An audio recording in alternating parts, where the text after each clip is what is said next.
आप देख रहे हैं इंडिया न्यूज। सबसे पहले देश आपके साथ, मैं रचना बंसल। शुरुआत बड़ी खबर के साथ करेंगे। जम्मू कश्मीर के कठुआ से है बड़ी खबर, जहां पर आतंकी हमले के मामले में बड़ी कामयाबी हाथ लगी है। जैश ए मोहम्मद का समर्थन नेटवर्क जो है वो पूरी तरह से ध्वस्त किया गया है। जैश आतंकियों के समर्थक गिरफ्तार हो चुके हैं। कठुआ में 8 जुलाई को आतंकी हमला हुआ था, उसी के जवाब में सुरक्षा बलों का यह ऑपरेशन चल रहा था।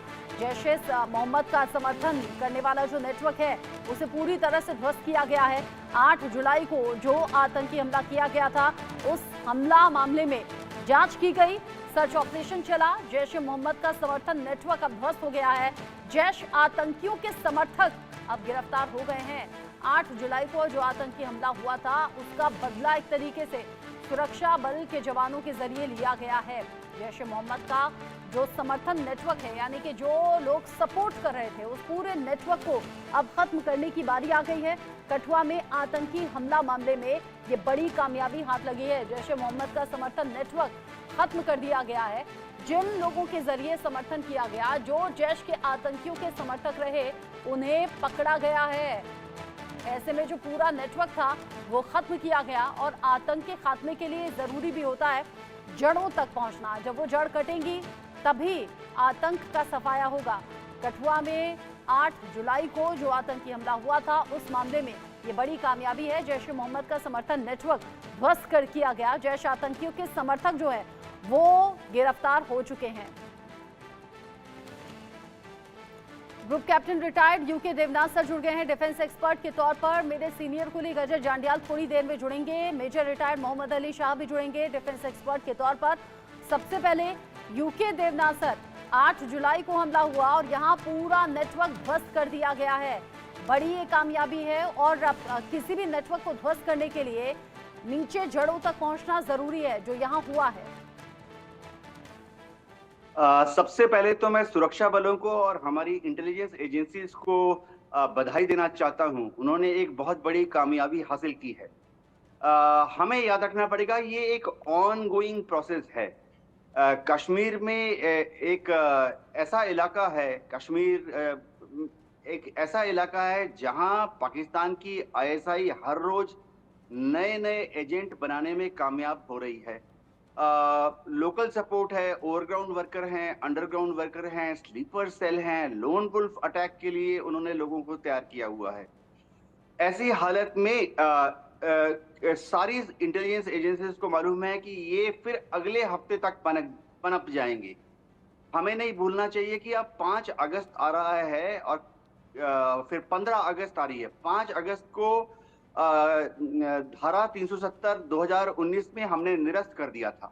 तो जो पाकिस्तान के जो इनके मास्टर्स बैठे हुए हैं, हैंडलर्स बैठे हुए हैं, वो हर साल 5 अगस्त को कोशिश करते हैं कि कश्मीर के लोगों को फिर से धारा 370 की याद दिलाई जाए।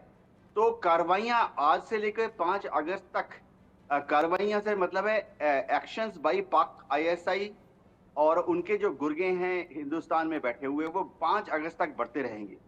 फिर इनको एक और मौका मिल जाता है 14 अगस्त जब पाकिस्तान आजाद हुआ था, 15 अगस्त जब भारत आजाद हुआ था। तो इंटेलिजेंस एजेंसीज को अब से लेके 5 अगस्त तक, 15 अगस्त तक और ज्यादा अलर्ट रहना पड़ेगा, चुस्त और दुरुस्त रहना पड़ेगा।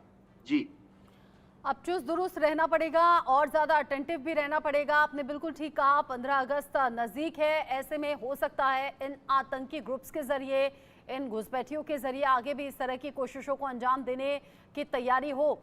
मेरे सीनियर कुलीग अजय जांडियाल भी मेरे साथ में जुड़ गए हैं। अजय, ये जो 8 जुलाई का हमला था, एक तरीके से बदला उसका अब ले लिया है सुरक्षा बलों ने, जवानों ने, इंटेलिजेंस एजेंसी के जरिए जो इनपुट मिला उसके आधार पर ये सब कुछ हुआ है। ये जो समर्थक थे, किस तरीके से समर्थन कर रहे थे, किस तरीके से मदद कर रहे थे, और अभी कितनी गिरफ्तारियां हुई हैं?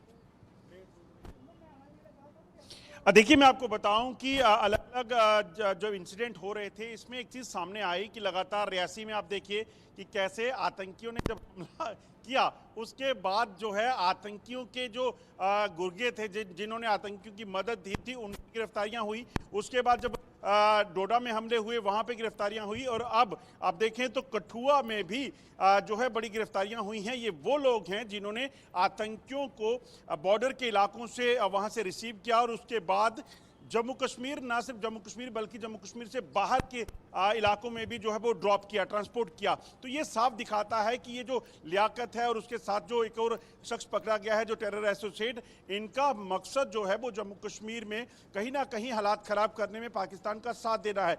अगर आप देखें तो किस तरीके से लियाकत ने खुलासा किया है कि वो 30 से ज़्यादा आतंकियों को ट्रांसपोर्ट कर चुका है। मोबाइल कनेक्टिविटी अगर उन आतंकियों को चाहिए थी तो वो प्रोवाइड की गई। उसके अलावा जो आतंकियों ने हमला किया है उस हमले से पहले उनको जो लॉजिस्टिक सपोर्ट किन किन इलाकों में उनको रैकी करनी थी, उन तमाम इलाकों में लेकर वो गया है। और इसका खुलासा जब हुआ उसके बाद पुलिस अब उस पूरे टेरर नेटवर्क को उखाड़ फेंकने में लगी हुई है।